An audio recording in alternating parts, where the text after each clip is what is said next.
दोस्तों नमस्कार। दोस्तों एक हरिवंश राय बच्चन की एक कविता है, लहरों से डरकर नौका पार नहीं होती और कोशिश करने वालों की कभी हार नहीं होती। दोस्तों इस आदमी को पहचानिए। इस आदमी का नाम है विघ्नेश शिशिर और ये पेशे से एक वकील हैं और इन्होंने कुछ दिन पहले राहुल गांधी एक विदेशी नागरिक हैं, इसके लिए इन्होंने एमपी एमएलए कोर्ट में एक अपील दायर की थी और एमपी एमएलए कोर्ट ने इनकी याचिका को खारिज कर दिया।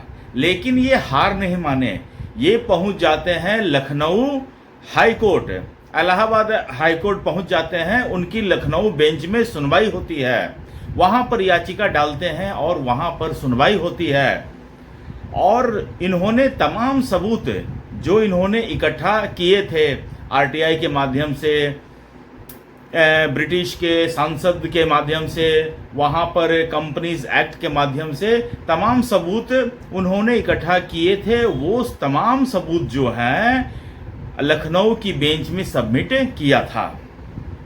तो लखनऊ की बेंच को ये प्रथम दृष्टया जो है इसको ठीक लगा कि हाँ इस विघ्नेश शिशिर की याचिका में दम है, तो उन्होंने इस याचिका को एक्सेप्ट किया और इन्होंने केंद्र की सरकार को, गृह मंत्रालय को और एक्सटर्नल अफेयर मिनिस्टर को भी इसमें पार्टी बनाया और लखनऊ बेंच ने उनसे कहा कि आप इस याचिका पर आपकी क्या राय है, हमें इसका जवाब दीजिए।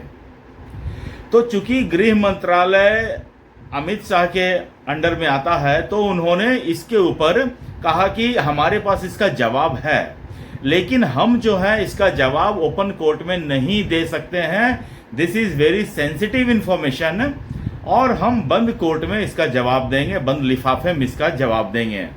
और गृह मंत्रालय और एक्सटर्नल अफेयर मिनिस्टर ने अपनी जितनी भी रिपोर्ट अब तक बनाई थी उस रिपोर्ट को उन्होंने इलाहाबाद हाई कोर्ट में सबमिट करा दिया और एक लंबी सुनवाई के बाद इलाहाबाद कोर्ट के लखनऊ बेंच ने आज श्रीमान राहुल गांधी जो राय बरेली के सांसद हैं और संसद में लीडर ऑफ अपोजिशन हैं, उनके खिलाफ एफआईआर रायबरेली कोतवाली में एफआईआर दर्ज कराने के आदेश दिया है और इसकी जानकारी स्वयं इस मामले के जो याचिका करता है विघ्नेश शिशिर ने एक्स पर पोस्ट करके दिया है।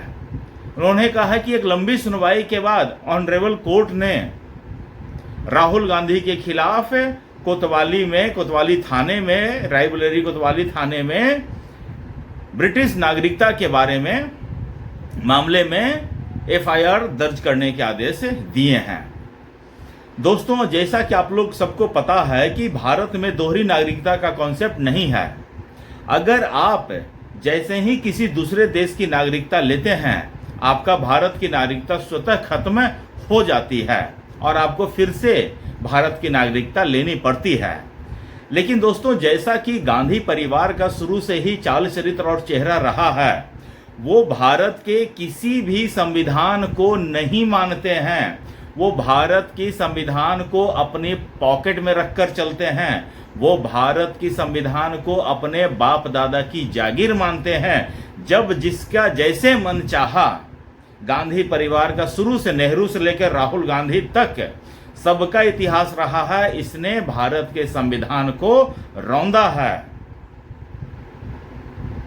चाहे वो इंदिरा गांधी हो, अपनी कुर्सी बचाने के लिए और संविधान में अपने मनपसंद संशोधन करने के लिए इन्होंने इमरजेंसी लगाई, पूरे विपक्ष के नेताओं को जेल में डाल दिया और जब विपक्ष के नेता संसद में नहीं थे तो उनकी अनुपस्थिति का फायदा उठाकर जैसा चाहा वैसा मन माफिक संशोधन संविधान में कर दिए। आज कभी कभी मैं सोचता हूं, जैसे आज ही महिला आरक्षण बिल, मोदी सरकार का संशोधन वाला बिल जो है गिर जाता है, मैं सोच रहा हूं कि मोदी सरकार को सरकार चलाना, इलेक्शन जीतना और सरकार चलाना दो अलग अलग चीज होता है।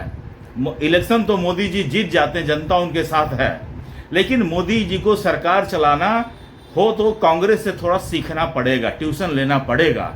अगर इंदिरा गांधी इसके जगह होती तो वो फिर से सारे विपक्ष के नेताओं को नजरबंद कर देती, संसद भवन में ही नजरबंद कर देती और उनकी अनुपस्थिति में ये संशोधन पास करवा लेती। उसके बाद जो करना होता विपक्ष को करते रहता। इसकी परवाह इंदिरा गांधी ने कभी किया क्या? नहीं। तो सारा परवाह करने का ठेका मोदी जी ने लेकर रखा है क्या? इसके बारे में आज हम बात नहीं करेंगे। मैं इतना ही कहना चाहूँगा कि अपने मर्जी के हिसाब से कांग्रेस ने, गांधी परिवार ने इस देश के संविधान को रौंदा है। इंदिरा गांधी की जब हत्या होती है तो इस देश में मोनार्की नहीं है कि इंदिरा गांधी मरी तो उसका बेटा ही बनेगा प्रधानमंत्री। अगले ही दिन जैसे ही इंदिरा गांधी का अंतिम संस्कार खत्म होता है, अगले ही दिन राजीव गांधी को भारत का प्रधानमंत्री बना दिया जाता है। बिना चुने हुए, बिना किसी नियम के, बिना किसी कानून के। कांग्रेस में और कोई जवाबदेही और कोई काबिल आदमी ही नहीं था। उस समय भी कांग्रेस में सबसे ज्यादा काबिल राजीव गांधी ही थे, तो उनको प्रधानमंत्री बना दिया जाता है। ऐसा लगता था कि भारत में मोनार्की है, डेमोक्रेसी है ही नहीं। आज के नेता कहते फिरते हैं कि हम we are the survivors of democracy. खैर, उसके बाद आ जाइए राजीव गांधी। राजीव गांधी की पत्नी है सोनिया गांधी। सोनिया गांधी इटली की नागरिक है और वो भारत में 17 साल रहने के बाद भारत की नागरिकता ग्रहण करती है, लेकिन उससे पहले वो कई बार भारत में वो वोटिंग का अधिकार एग्जीक्यूट कर चुकी होती हैं। सोचिए, बिना भारत की नागरिक रहे सोनिया गांधी भारत में वोटिंग करती रही, वोटर लिस्ट में उनका नाम था, और ये जब मामला उठा तब उनका नाम वोटर लिस्ट से हटाया जाता है। फिर जब वो भारत की नागरिक बनती है, फिर अगेन उसका नाम वोटर लिस्ट में डाला जाता है। सोच रहे हैं, समझ रहे हैं?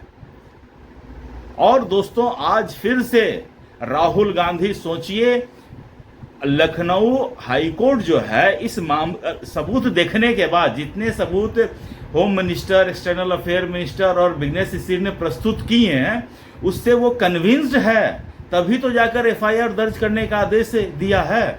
अगर कन्विंस्ड नहीं होता तो उनकी याचिका खारिज हो जाती, लेकिन याचिका खारिज नहीं होती है, एफआईआर दर्ज करने का निर्देश मिलता है।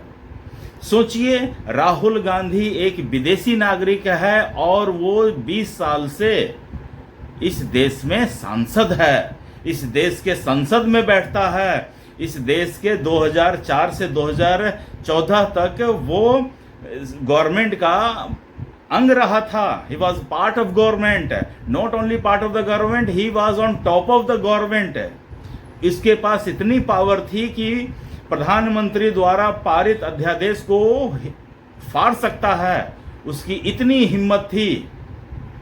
वो 2014 से वो विपक्ष में है, 90 से 95 चुनाव हार चुका है, लेकिन उसकी इतनी हिम्मत और इतनी हैसियत है उस विदेशी नागरिक की कि वो हमारे देश के इलेक्टेड प्राइम मिनिस्टर को सीधे तू तड़ा करके गाली देकर बात करता है।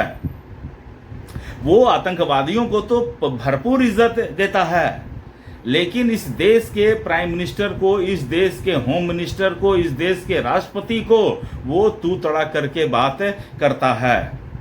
सोचिए, उसके पीछे कितनी बड़ी साजिश हो सकती है। ये किसी ने सोचा है क्या? वो किसका प्लांटेड आदमी है जो भारत में बिठाया गया है? किसी ने सोचा है क्या दोस्तों? और इसका परिणाम दोस्तों बहुत ही गंभीर परिणाम भुगतने पड़ सकते हैं। राहुल गांधी के खिलाफ एफआईआर होते ही उनको तो सबसे पहले स्वतः मेंबर ऑफ पार्लियामेंट के पद से इस्तीफा दे देना चाहिए, लीडर ऑफ अपोजिशन के पद से इस्तीफा देना चाहिए, और उनको कहना चाहिए कि जब तक मैं इस मामले में क्लियर होकर नहीं आता हूं तब तक अब मैं मेंबर ऑफ पार्लियामेंट नहीं रहूंगा। लेकिन कहते हैं न, राहुल गांधी ढीठ है, उसको लगता है कि ये देश उसके बाप की जागीर है, और वो जैसे मन चाहे वैसे इस देश को नचा सकता है। लेकिन कहते हैं ना, हर समय देर होता है लेकिन अंधेर नहीं होता है। वैसे ही राहुल गांधी के मामले में देर है, अंधेर नहीं है। इसका भी न्याय अब बहुत जल्द होने जा रहा है। अब देखिएगा कुछ दिनों में ही ये मामला एफआईआर होता है। मैं अभी अपने कुछ दोस्तों से बात करूंगा जो इस मामले के एक्सपर्ट हैं, और फिर मैं इसके ऊपर क्या आगे की कार्रवाई हो सकती है इसके बारे में आपको बताऊंगा कि क्या राहुल गांधी के ऊपर मतलब कि चलेगा, चार्जशीट चलेगा, मुकदमा चलेगा, या फिर उनको सीधा जेल में डाल दिया जाएगा। तो ये सारा दोस्तों सारा अपडेट है। और आपको क्या लगता है कमेंट करके बताइए कि क्या सचमुच राहुल गांधी विदेशी नागरिक हैं या फिर राहुल गांधी भारतीय नागरिक हैं, कमेंट करके बताइए। और तब तक आप लोग अपना ख्याल रखिए, स्वस्थ रहिए, मस्त रहिए। नमस्कार, बाय।